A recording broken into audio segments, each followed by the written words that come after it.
आज पढ़ने वाला कल का लीडर होगा, क्योंकि शिक्षा का उद्देश्य है खाली दिमाग को खुले दिमाग में बदलना। जी हाँ, वेलकम। आइए, आप सभी का वेलकम है अपने एजुकेशन राइज के इस चैनल में। और अपन पढ़ेंगे आज जो हिंदी कंपलसरी है उसको अब चैप्टर वाइज अपन एक बार स्टार्ट करते हैं। चैप्टर वाइज जितने भी इंपॉर्टेंट क्वेश्चंस बनते हैं, चाहे वो ऑब्जेक्टिव हो, चाहे वो लघुत्रात्मक हो, चाहे वो बड़े प्रश्न हो, कंप्लीटली अपन करने वाले हैं इस कैप्सूल सीरीज के तहत। और कैप्सूल सीरीज के तहत आज डे है फर्स्ट, और डे फर्स्ट में अपन पढ़ेंगे फर्स्ट चैप्टर हरिवंश राय बच्चन साहब और इनकी दोनों कविताएं आत्मपरिचय और दिन जल्दी जल्दी ढलता है। तो आइए शुरुआत करते हैं ऑब्जेक्टिव टाइप के क्वेश्चन से, एक एक करके आगे बढ़ते हैं। तो पहला प्रश्न देखो, ये बिल्कुल अकॉर्डिंग टू सिलेबस है और अकॉर्डिंग टू ब्लूप्रिंट है। तो पहला प्रश्न है कि हरिवंश राय बच्चन कवि कैसे संसार को ठुकराता है।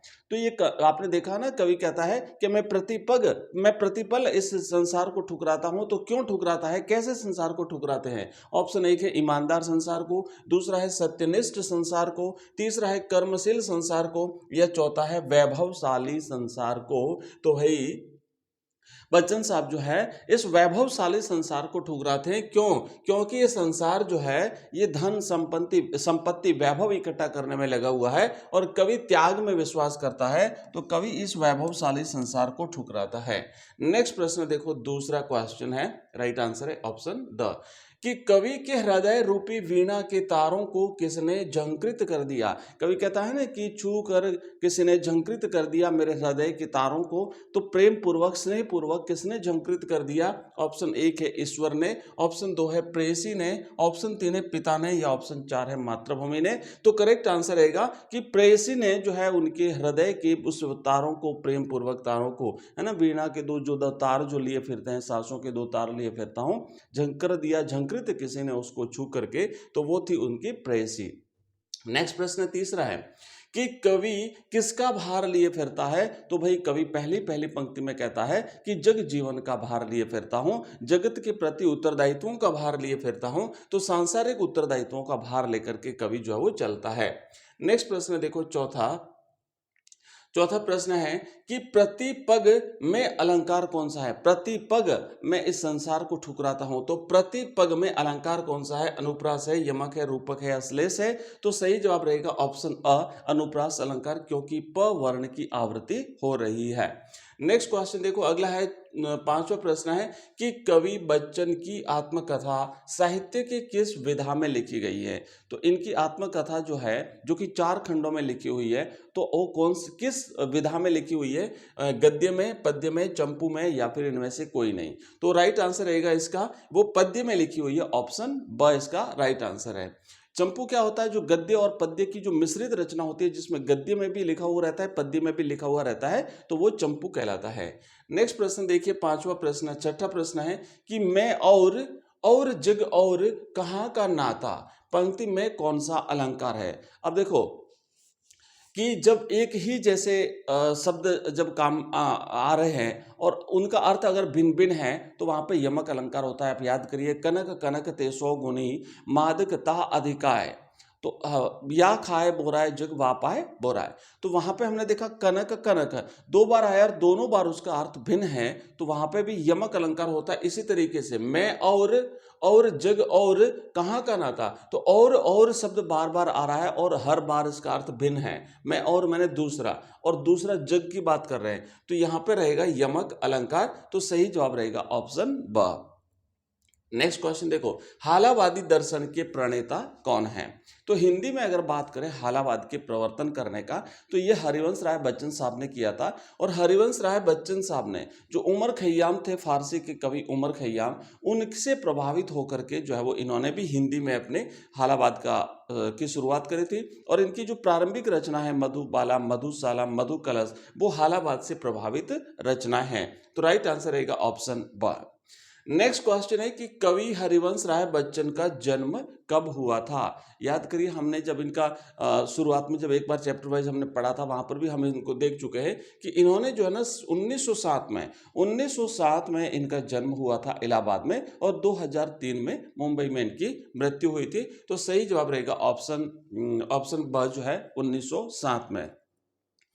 1907 में महादेवी वर्मा का जन्म भी हुआ था। ठीक है, तो देखो नेक्स्ट प्रश्न है, निम्न में से कौन सी काव्य कृति कवि बच्चन की नहीं है? इसमें से जो है वो हरिवंश राय बच्चन साहब की कौन सी एक काव्य कृति नहीं है? निशा निमंत्रण इनकी है, मधु कलश भी इनकी है, मधुशाला भी इनकी रचना है, लेकिन अनामिका जो है वो इनकी नहीं है। अनामिका सूर्यकांत त्रिपाठी निराला की है और अनामिका में से बादल राग कविता जो है वो निराला की ली हुई है। नेक्स्ट क्वेश्चन देखो, राइट आंसर द है। अगला प्रश्न है कि कवि की वाणी कैसी है? ऑप्शन एक है मृदुल है, कठोर है, उग्र है या शीतल है। तो कवि कहता है भाई शीतल वाणी में आग लिए फिरता हूं। तो यहाँ पे कवि की वाणी कैसी है? बिल्कुल शीतल वाणी है। तो राइट आंसर रहेगा ऑप्शन द। अगला क्वेश्चन देखो 11वां है कि कवि कैसा संदेश लिए फिरता है? तो कवि भाई मस्ती का संदेश लिए फिरता है। तो राइट आंसर है ऑप्शन स, कवि मस्ती का संदेश लिए फिरता है।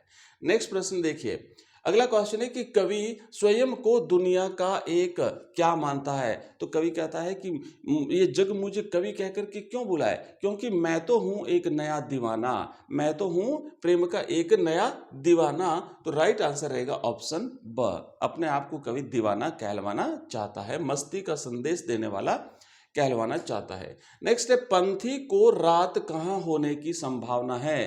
कहते ना कि दिन का थका पंथी भी जल्दी जल्दी भरता है, क्योंकि कहीं रास्ते में ही रात न हो जाए। तो राइट आंसर रहेगा पथ में, घर में, वन में या कोई। तो ऑप्शन है पथ, पथ में ना रास्ता। तो पंथी को भी रास्ते में ही कहीं रात न हो जाए, इसलिए वो क्यों? क्योंकि दिन जल्दी जल्दी ढलता है। तो वो रात आंसर है ऑप्शन अ। नेक्स्ट है कि दिन का पंथी किसे कहा गया? दिन का पंथी भी चलते चलते। तो दिन का जो पंथी है वो कहा गया है सूर्य को, क्योंकि सूर्य सुबह से लेकर शाम तक चलता रहता है, लगातार चलता रहता है। वो एक प्रकार से एक राहगीर के समान हो गया, एक पंथी के समान हो गया। तो ऑप्शन ब इसका राइट आंसर है, सूर्य को दिन का पंथी कहा गया है। नेक्स्ट प्रश्न देखिए 15वां है कि दिन ढलने के साथ ही बच्चे कहाँ से झांकने लगते हैं? तो कहा ना कि बच्चे प्रत्याशा में होंगे, नीड़ों से झांक रहे होंगे। ये ध्यान परों में चिड़ियों के भरता कितनी चंचलता है, दिन जल्दी जल्दी ढलता है। तो परों से, नीड़ों से झांक रहे होंगे, घोंसलों से झांक रहे होंगे। अगला क्वेश्चन देखो, दिन जल्दी जल्दी ढलता है का क्या आशय है? लगातार समय परिवर्तनशील है। तो क्या है कि जल्दी से सुबह होती है, जल्दी से शाम होती है, समय परिवर्तनशील है, या इनमें से कोई नहीं? भाई समय परिवर्तनशील है, जो भी हमें काम करना है हमें फुर्ती से कर लेना है। नेक्स्ट प्रश्न देखो, अगला है 17वां कि कवि के हृदय में कैसे भाव भरे हुए हैं? कवि के हृदय में विहलता के भाव भरे हुए हैं, व्याकुलता के भाव भरे हुए हैं। ऑप्शन इसका स सही जवाब रहेगा। नेक्स्ट प्रश्न है कि पथ में होने वाली रात की आशंका से कौन भयभीत रहता है? कि भाई कहीं रास्ते में ही रात नहीं हो जाए। तो कौन भयभीत रहता है ये सोच करके? कारीगर, प्रेमी, तपस्वी या पंथी? तो पंथी मतलब पंथ पे चलने वाला, रास्ते पे चलने वाला, जो अपने गंतव्य की ओर बढ़ रहा है, वो डर रहा है कि कहीं रास्ते में ही रात नहीं हो जाए, तो वो जल्दी जल्दी चलता है। अगला क्वेश्चन है 19वां कि मुझसे मिलने को कौन विकल, मैं हूं किसके हित चंचल। गीत का ये प्रश्न कवि के हृदय में क्या भरता है? भरता उर में विहलता है।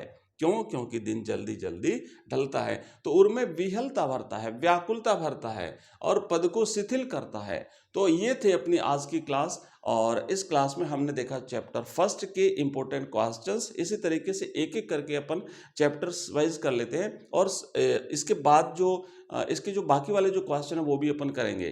तो ऐसे करके एग्जाम से पहले, क्योंकि अभी एग्जाम में जो जितना टाइम बचा है 20 से 1 दिन बचे हैं, तो अपन एग्जाम से पहले पहले ये सारे क्वेश्चंस कंप्लीट कर लेंगे। ठीक है, तो कैसी लगी ये क्लास मुझे कमेंट बॉक्स में कमेंट करके जरूर बताइएगा, और साथ ही साथ इस वीडियो को लाइक करना है, इस क्लास को लाइक करिएगा, अपने मित्रों के साथ शेयर भी करिएगा। और इसके पीडीएफ आपको वैसे मैं व्हाट्सएप पे शेयर करूंगा, आपको मिल जाएगी।